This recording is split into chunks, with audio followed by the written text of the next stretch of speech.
Hi there, welcome to my channel. We are going to be discussing how to excel in your academic career. I am Olushiji Showande. Before I progress, please like, comment, and subscribe to my channel if this presentation is beneficial to you. Let's go back to the topic. We want to be discussing how to excel in your academic career. Many undergraduate students, especially at the first year, are new to the environment and they are confused on how to advance and make progress in their academic career. Because of the newness of the environment, they are confused on what to do. This presentation is to assist you in navigating through from the first year to the end of your program to achieve excellence if you apply this advice in your academic pursuit. University students that are newly admitted are new in the academic environment, and so their success requires planning, it requires discipline, and it requires skills. You are building a very strong foundation for your future if you start very well and you are consistent in doing the right thing at the right time. As a new student within the university environment, you need to understand your academic environment. This you do by trying as much as possible to know your lecturers, know your department, know the acronym of your department, know your lecturers with their name and with their designation. You must try to understand your academic calendar, the start of the semester, when exams will be done, when there will be break, the duration of the break, and deadlines that are set for activities within the campus. You must learn the credit unit and examination regulations. This will save you the embarrassment of being caught cheating during the examination. Ignorance of regulations is not an excuse if you are caught violating these regulations. The starting point is for you to set clear academic goals for yourself. Your goals will be long-term and it will also be short-term goals. The short-term goals are the goals you set from the beginning of a semester to the end of the semester, determining and targeting a particular cumulative grade on average at the end of the semester. The long-term goals has to do with your intention, your target grade point at the end of the program or at the end of the course. Which class of degree do you want to go out of the university with? Is it first class, second class upper, second class lower, or other categories within the ratings? And in achieving these your long-term and short-term goals, you must start with daily study targets. Like every day you want to be studying for 2 hours, for 1 hour, for 3 hours, and so on and so forth. And as you are doing this, you should track your progress regularly. Effective study techniques will assist you in achieving your target goals. You can use the SQ3R methods, which means survey. You read through your notes, noting the title, the subtitles, and then the very important aspect of the notes, on the basis of which you now set questions for yourself. These questions are what you will use in reading to understand what the answers to the questions are. And after that, you can recite, trying to understand or remember what you have read, and then you can go back and review your answers. The second technique is the Pomodoro technique, which has to do with managing your time. Effectively is a technique in which you read for 25 minutes and then you take a break for 5 minutes. You repeat these cycles for as long as you have planned to do for each of your study period. The next one that will be an effective technique is the active reading technique, in which you take your note or your textbook, you highlight, you annotate, and then you summarize what you have highlighted in your own words. You can also use this other technique which has been proved to be effective, that is the teach back method. You take a topic, explain the concept to a friend or to your classmates. As you are doing this, it is believed that you will remember what you have taught others, and this will help your assimilation and understanding of the topic very well.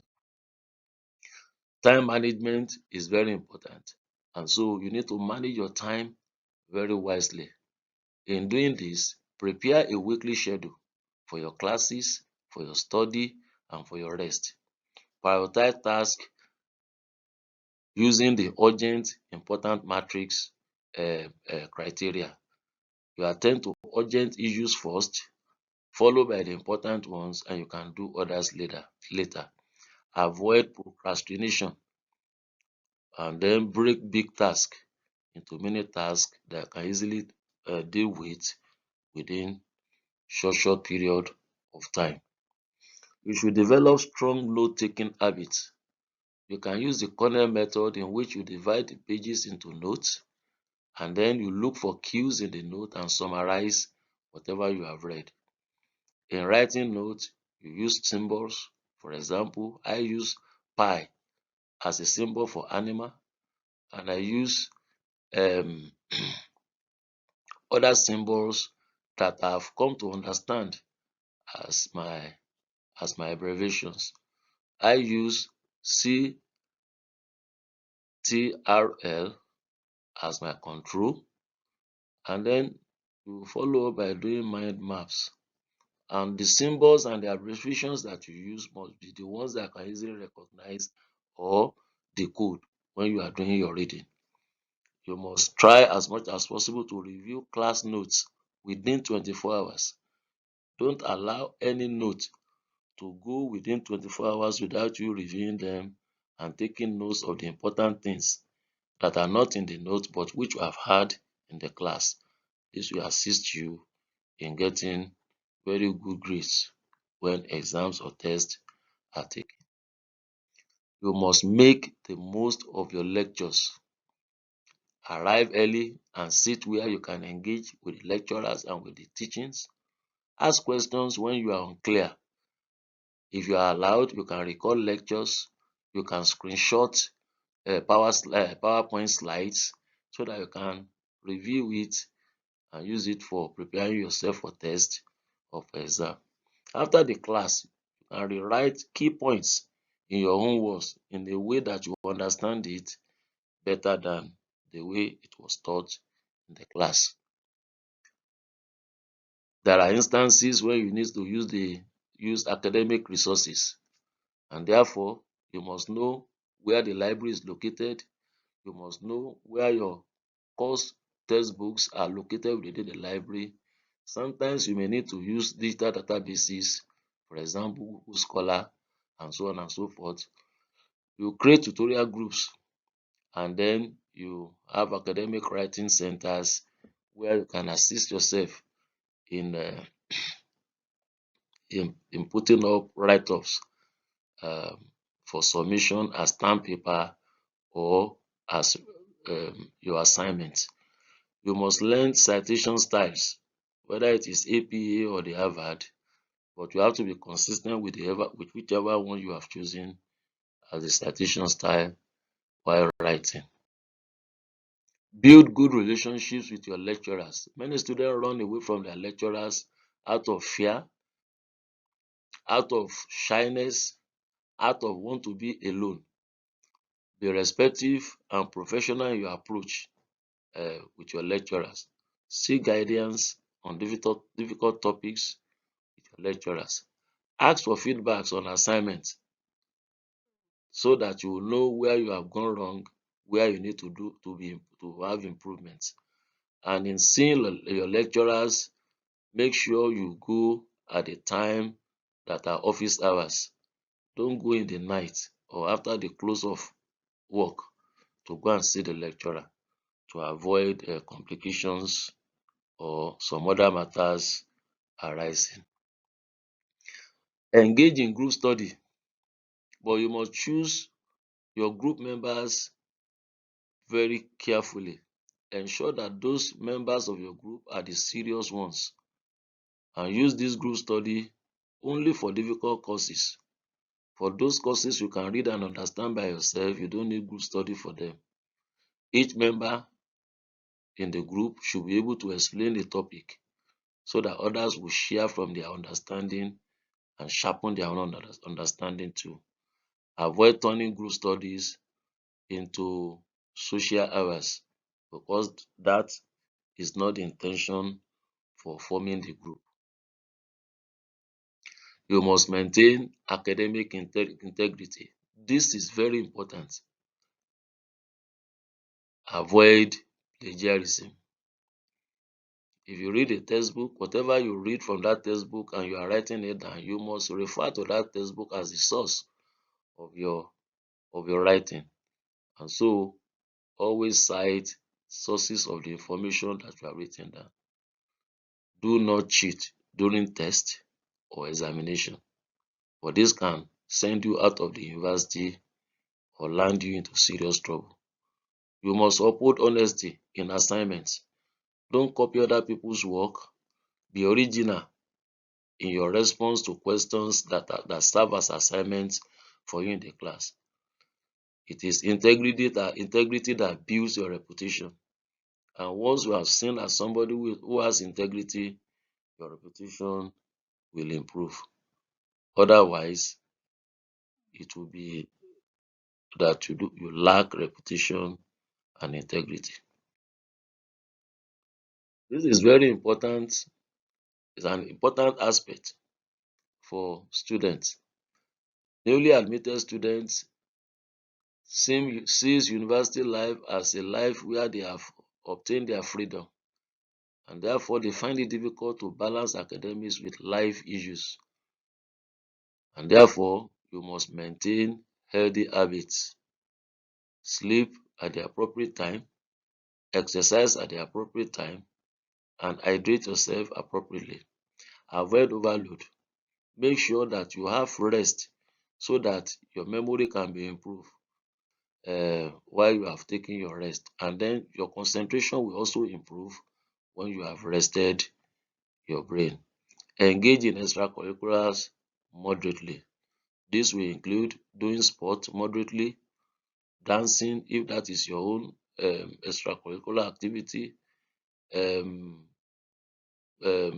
watching movie may be your own extracurricular activity. Whatever extracurricular activities you are doing, do it moderately, so that you can balance it with your academic work.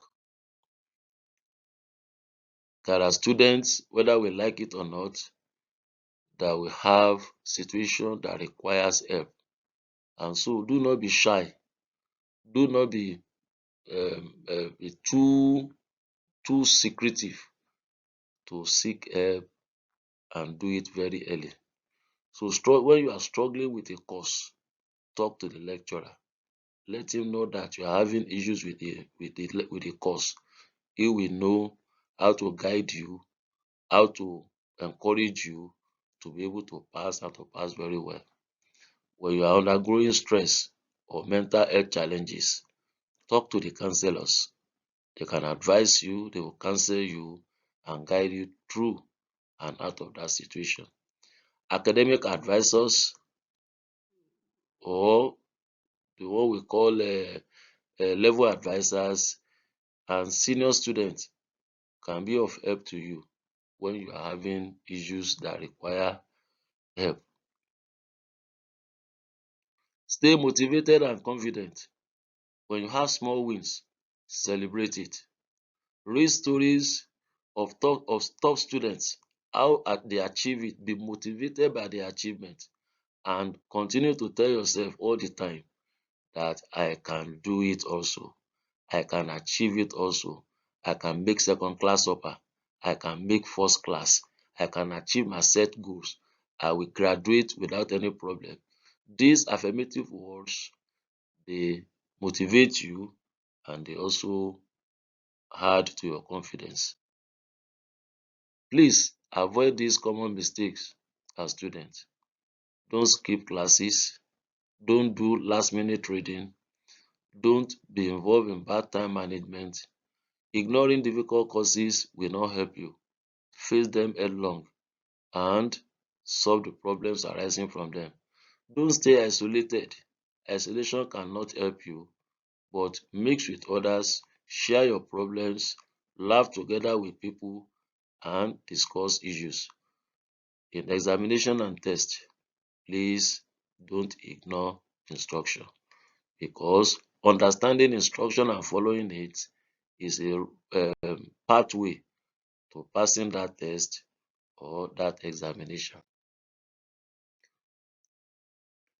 A first year student that attends classes regularly, organizes notes weekly, uses past questions to study, and studies at least 2 hours daily, the end result is that the cumulative GPA increases from 3.1 in the first semester to 4.3 at the end of the session during the second semester. You can also achieve this.